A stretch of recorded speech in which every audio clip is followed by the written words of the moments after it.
Hello, I'm James, and this is the Spiro Circle.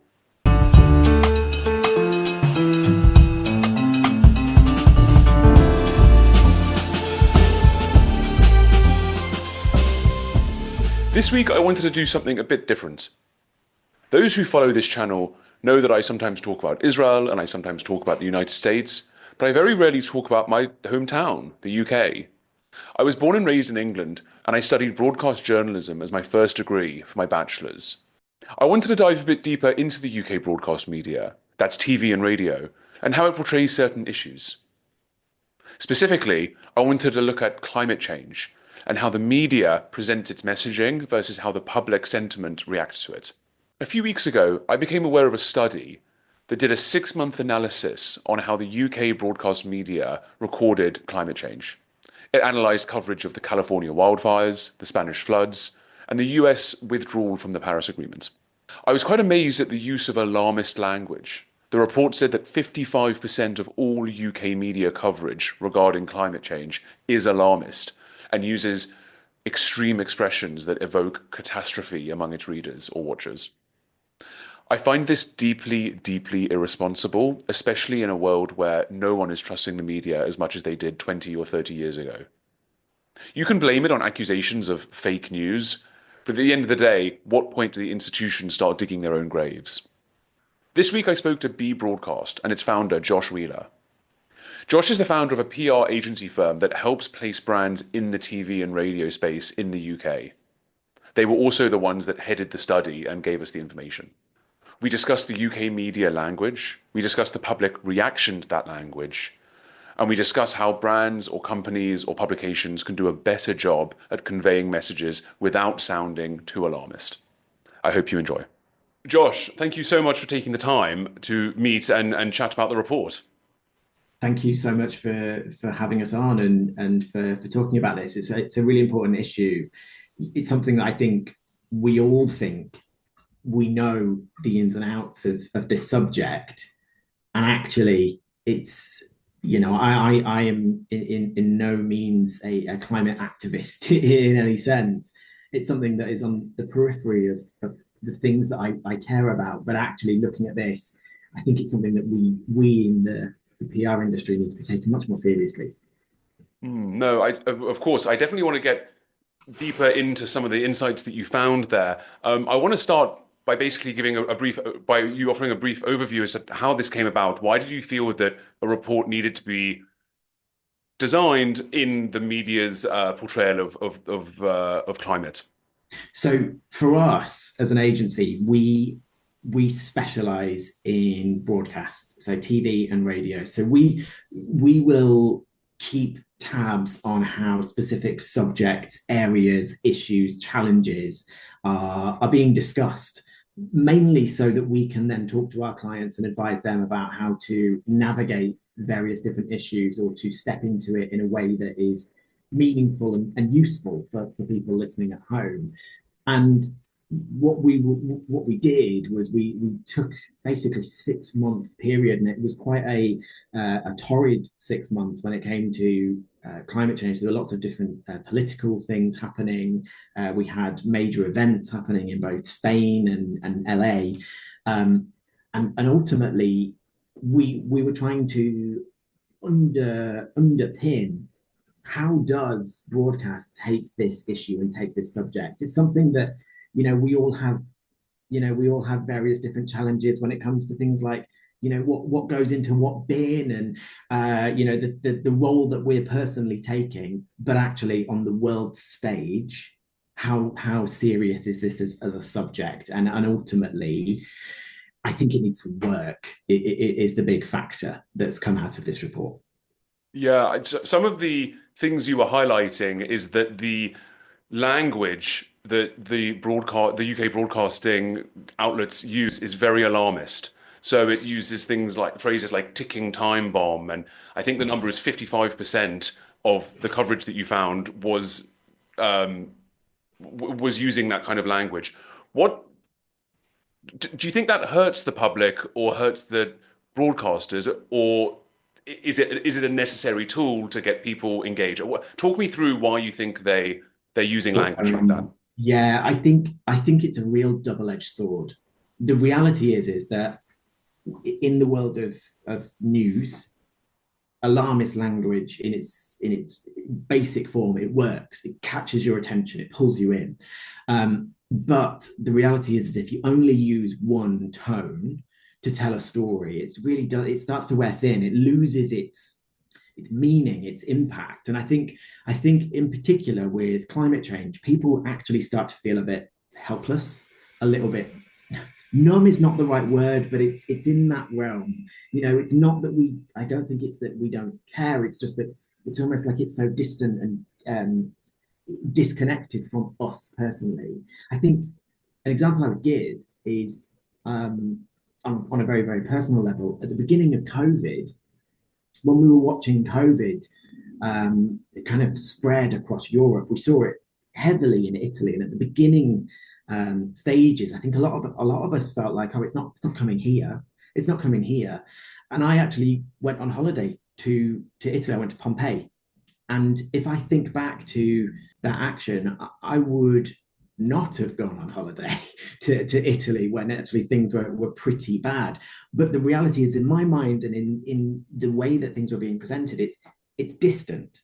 It's not you. It's not me. You know, that's going to be impacted, and we all think we're, you know, invincible. But I think the climate change issue kind of falls into that category.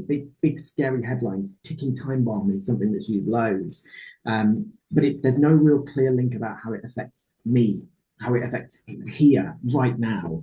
And I think that unless there is an element of, look, this is hitting us here, right on your doorstep, and that could be in lots of different ways. They aren't acting. So urgency matters.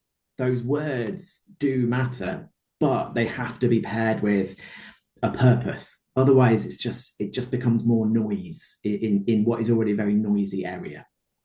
At what point do consumers who are just constantly scrolling or tapping or flicking, at what point do they just become desensitized to that kind of language? Because you can hear it with climate change, you can hear it with COVID, you can hear it with elections.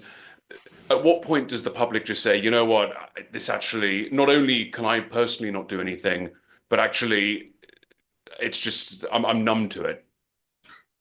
This is, you know, if we take the word crisis, it's everywhere. It's writ large in everything, and the saturation of that means that it really does lose its power. I can't think of an example of a piece of work that we have done recently that has used crisis in its title, in its ways to catch attention. We don't really do that, and I think ultimately what we spend a lot of time doing in our work is looking at how does this thing, this subject, this issue, how does this impact that listener, and what action can they effectively take on the back of it. And it doesn't have to be, you know, huge. We're not asking people to go out and, you know, sellotape themselves to the floor or anything like that. I'm talking, you know, even just understanding an issue or you know, just rethinking how we think on something.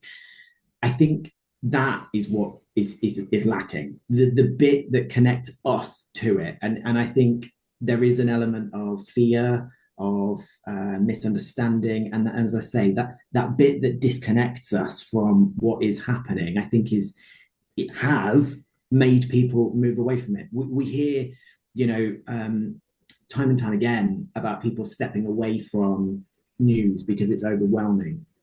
And I absolutely understand that. I really do. I think there's a real balance to try to get right. If we think about things like the animal rights movement or testing on animals, of you know, in yesteryear. Obviously, there are still things happening now, but not to the same extent.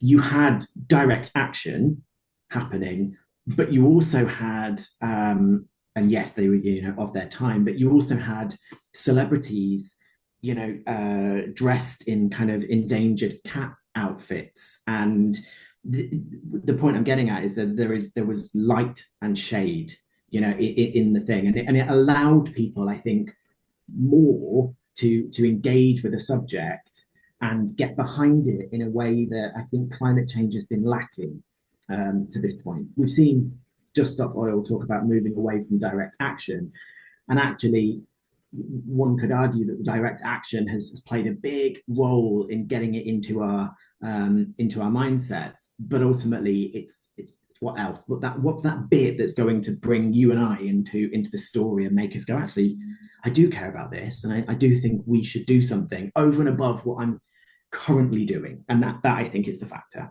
Yeah. Also, to get people involved without infuriating people, without Absolutely, lying on the streets or throwing paint at absolutely. things. Like you don't want to you don't want to completely dissuade your audience and turn them off entirely. I think it's a really interesting one because if you look at any kind of protest movement throughout history, there is almost no change without inconvenience. So that in a way perhaps had to happen. But I think what I found interesting about their announcement about moving away from direct action, it was almost, we've reached some of our goals, we're moving into a different space. And I think maybe there was a bit of PR in that mix. I think ultimately they realized that the public and media weren't necessarily on that side. So I think there is a time and a place for it, but I think it's that light and shade moment again. Actually, in this instance, I think most people looked at an organization like Just Stop Oil and just thought shade completely. It's all one thing, and actually. I completely empathize with the people who are trying to get to work and you see the connection immediately is with the opposite side of their story. Whereas actually, if they were doing other things at the same time that were bringing you and I into it, perhaps that wouldn't be the first thing that we think about when we think about the actions that they take. So I think there's a time and a place for it. I think there has been a bit of growth and development, and I do hope that there is a sustained plan of action from their side when it comes to what comes next. I think that's going to be really interesting. But you're absolutely right. People can't just have their days completely interrupted. It doesn't work in that in just that moment. What is public sentiment generally towards climate issues? I mean, are people as anxious as the media is alarmist, or are they feeling powerlessness against things they feel like they can't change? What's the public sentiment from where you're looking? Ooh, that's a big question. I think from where we can answer it, we would say that ultimately people feel an element of, I think, helplessness. I think people feel that they are definitely doing as much as they can. They're doing as much as they have been advised to do in terms of the processes, and people are taking action. I think that if you were to look at other movements and other pieces of activity, if you were to connect this up to or make comparisons even to things like the discussions around mental health or public health, even if you look at the amount of mentions and discussions in those areas, it's significantly higher. And what that tells me is that that is at the core forefront of what media think we care about. Now, I'm not saying that that is necessarily true. I don't think that necessarily people, care about one thing more than the other. I think that what's happened is over the years, discussions of things like mental health or community spirit and these things that kind of unite us over a challenge have been worked on effectively by brands, by organizations, charities, activist groups, all of these areas, government in that mix. And it has been worked on really effectively. Climate change has not. And I think that, I'm a believer in that the fact that, in the UK and beyond, but, as a Brit, I think at our core, we are good. We want to do good. We would never want to do something on an individual level that is just going to hurt others. Our donations to charitable causes are huge as a populace. I think what needs to happen is that organizations need to take a look at themselves and say, okay, well, if we are going to talk about things like mental health, if we are going to talk about well-being, we are going to talk about this, why aren't we proactively on this issue as well? And I think the difficulty is that from a topic point of view, to an extent, it's quite hard to advise as to which way to go in this. And I wonder, I started saying that I'm by no means an activist or an expert in this area, but my gut feel is that actually, from a public perception point of view, there are so many sources of information and there's so many different and disparate views on this that it makes it hard for us to unite behind one thing. Versus, if you look at mental health, sayings like it's okay to not be okay, we would all agree with that. And now you're starting to see things like impact and crossovers, and we've seen the challenges towards the things like the PIP payments, and people are kind of pretty much united on that area. Climate change not. And I think that comes down to the fact that between comms activity and the media, they haven't landed it in the way that really they have in other subjects. And maybe it's easier with other subjects. Okay, wow, that's super interesting. And my mind was going to all these places where it's hard for societies to agree on anything nowadays, Yes. because there's such a fragmentation of information and sentiment. Are you noticing anything in demographics? Is this something that more young people are engaging with versus old? What's that looking like? I think there is a generalization to kind of point towards young people as being climate focused, climate aware, etc., and quote unquote older people being more disconnected to it. I don't think that's necessarily true. I think there is data and insights that kind of point towards certain groups being more switched on to subjects, but I don't think that's inherent. I think that in a case of bringing people on a journey, we have seen this happen through various different societal issues over the years, and soap as a prime example, which typically will target an older demographic, has helped us as a society, engage with different groups of people that we wouldn't, some groups wouldn't ordinarily come across in their day-to-day life. And we've seen acceptance and things like that. That has been incredibly powerful. And yet, I haven't checked it out in detail, but I don't think EastEnders or Coronation Street has tackled anything to do with climate change at this stage. Might be quite difficult to prove and to impact that. But I was thinking about, well, actually, how could you do this? Love Island as a show is based in a pretty lush location. Well, actually, what if you were to move that location into an area that is already facing the impacts of climate change? Now, it doesn't necessarily make it a Love Island is all about this, but actually it becomes almost a character in the show, and suddenly we can then connect a little bit more, and it feels a little bit more real and less crisis moment. Because the issue that we see at the moment, we see the LA fires, and we're all horrified, and we see what we would call a case study, talking to camera about how they've lost everything and they don't know what to do. And our hearts go out, of course, human to human. But actually, then it will move on to something that's happened in the world of political sphere. And actually, I think for a lot of people, unless we talk about it, it's not here. Those shows that, we really buy into, and we buy into the characters and we follow them on Instagram and we do this, and they have such power.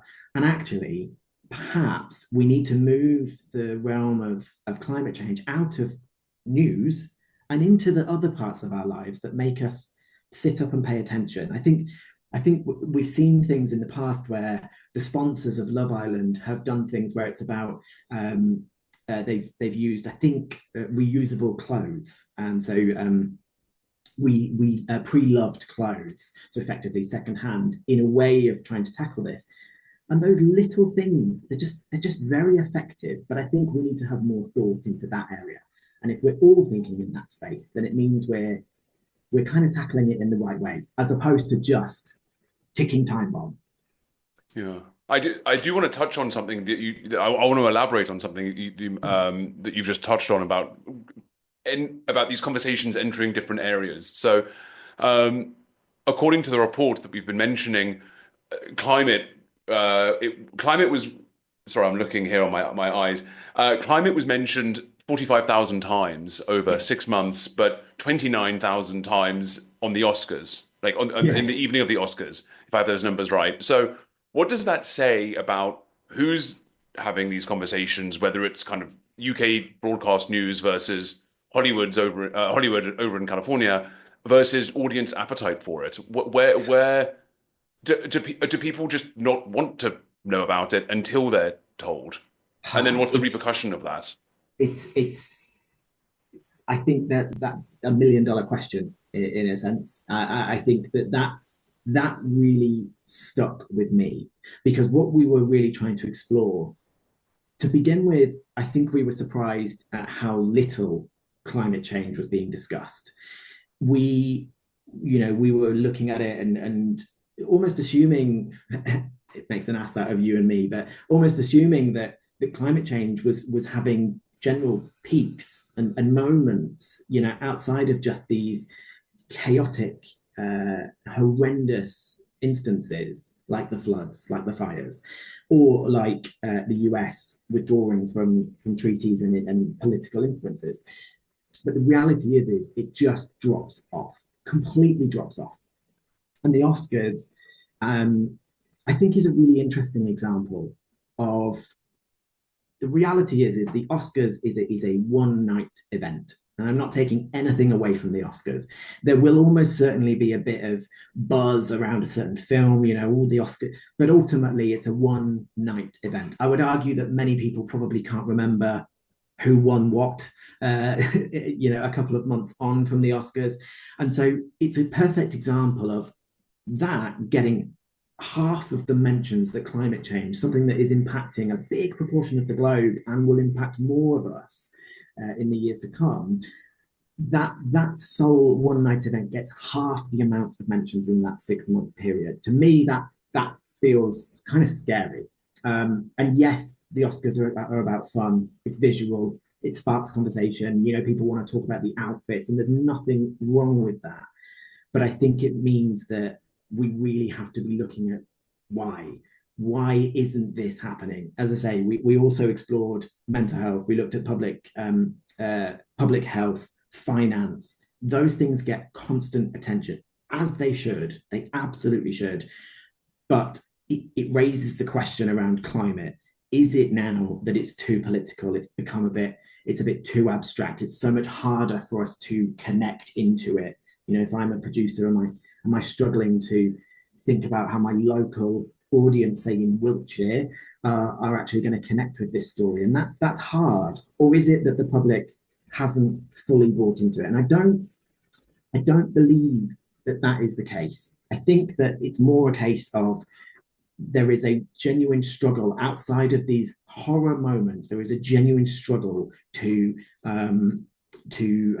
create stories that are going to connect people to it. And I think that's where PR and marketing genuinely comes in. We're in the business of helping to create news. I think we should be looking at this subject more and more. That's what it points to. Okay. So thank you. One of the things about the news and touching on that, the report found that 15% of what the news reports on is considered by your metrics to be balanced, objective, fair, kind of tame news. Yeah. Dog eats man news, as we learned in journalism school. What does that say about the kind of state of journalism telling these stories, and where at what point does journalism become, I suppose, advocacy? If only 15% of the sentiment from the news is balanced. Yeah, yeah. This is I also what I think makes it a very, very difficult, if not almost impossible, they're the same thing, area. I think Also, sorry, just to build on my point as well. It also just builds on the on the reputation that fake news and narratives, and so Yeah, the report is feeding into all of that. So just like yeah. where can journalism go from here? This is a very, very tough area. So the reality is that the data that you talk about, it points to the fact that the majority of the content, the majority of the news around this is emotionally charged. So I think that there is an element of, we are living and we have been living, I think that the term is omnicrisis. We just go from one thing to the next. And I think that a lot of people, certainly in the UK, feel it. I think they feel that there is just constantly something. I think, you wake up each morning, if you've got the news apps on your phone, you wake up to, the latest horror show. And we talked about desensitization. I think there is an element of that going on.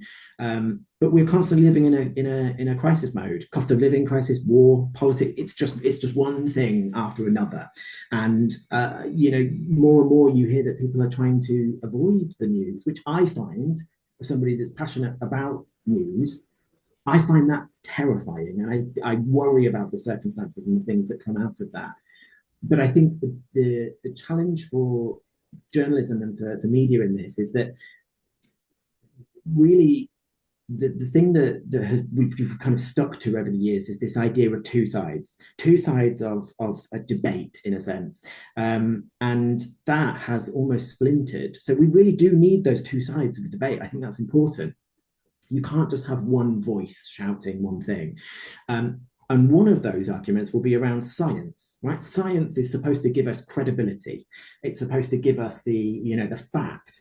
But actually, often that science has different interpretations. And so you then see that splinter out. And then who is the right person? It's a nigh on impossible task to get right. So I really empathize with them. But the bit that I would go into on that specific area is that science is just a fact. Science is just a thing. It's the emotion, it's the person in that thing that gives it meaning.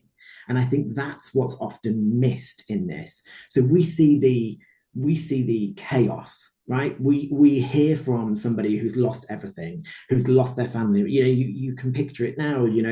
I haven't seen. There was that amazing moment where somebody's house had been it was caught in the fires, and then their dog came out, and your heart just explodes. And there's good and bad in all of this, but it's those moments that we see. So everything's very emotionally charged in this area.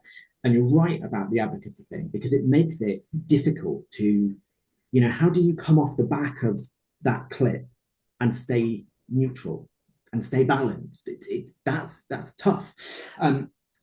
Reporting about climate, reporting facts about climate, facts in quote terms, because fake news impacts everything, can feel like advocacy, but it feels like it is an urgent issue, and we need to provide that context without preaching. I think where it starts to go wrong is where it starts to sound moralistic, where the audiences start to feel judged.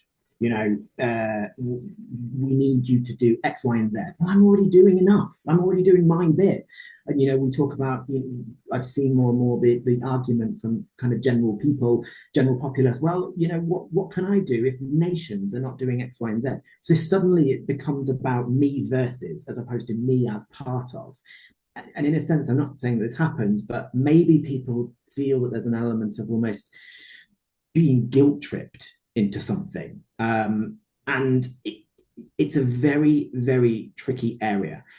The importance is about providing clarity and confusion. But I think the ultimate bit is actually, we need to be talking about it in lots of different ways. It doesn't just need to be when figures come out, say from ONS, or it doesn't need to be just in those areas. If in the same way, over the years, I've done many, many mental health campaigns for various different brands talking about, well, this is a subject. We're really passionate about this because X, Y, and Z. That helps people to understand, okay, well, actually, that's just somebody that's working for a company that cares about something that impacts me. and suddenly we're intertwined. And actually, we're not having a fight about the science of mental health. We're not having a fight about, the realities of depression or things like that. And I think that is ultimately where we should be trying to move to when it comes to climate change. I'd also love to see it in popping up in areas that we wouldn't expect it to. EastEnders, Coronation Street. I haven't watched them for a while. EastEnders, since they got rid of Ronnie and Roxy, I couldn't do it anymore. But ultimately, those shows, I would be pretty surprised if they haven't tackled things like poverty, cost of living crisis, mental health. All of those things will have played a kind of core role in the storytelling they do. But climate, not so much. Yeah, that's such a good point. Maybe Love Island can turn into Love Iceberg, and maybe it'll Potentially yeah. less bikinis, I think. Right, yeah. Yeah, they'll probably lose figures, viewing figures. Josh, we're running out of time, unfortunately. We are coming to the end of the time that we have allotted. I do want to ask one last thing from you. Sure.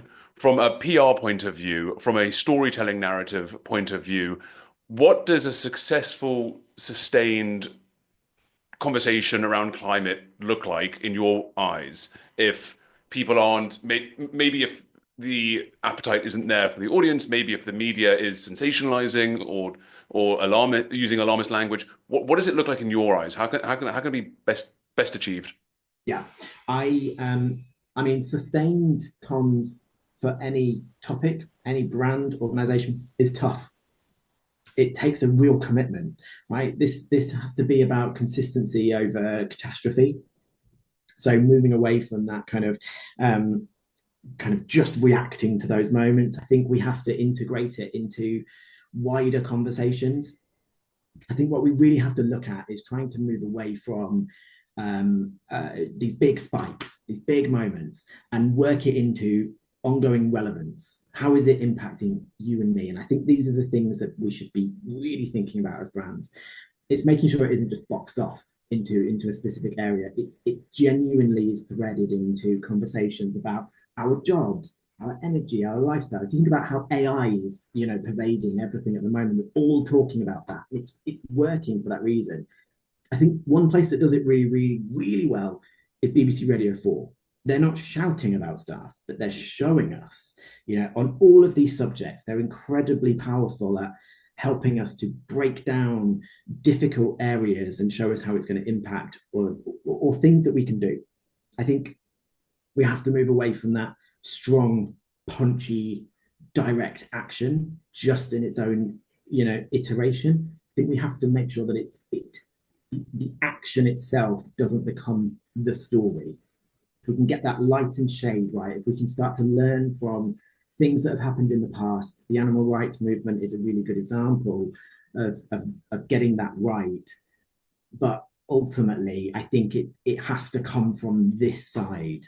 Journalists and producers, etc., they're doing everything that they can, but if they're not getting the content and the stories, then actually they're to some extent their hands are tied. And I think this is a perfect area for us to be able to start guiding and helping us. It's a difficult world in 2025 to gain that cut through, especially where lots of brands will have drill baby drill ringing in their ears. But ultimately, if this is an area that we are going to tackle as a world, we have to start from somewhere. All right, thank you, Josh. Thanks very much. Final question: where can people find and follow you? Sure. Yeah, where can we find your work or your conversation?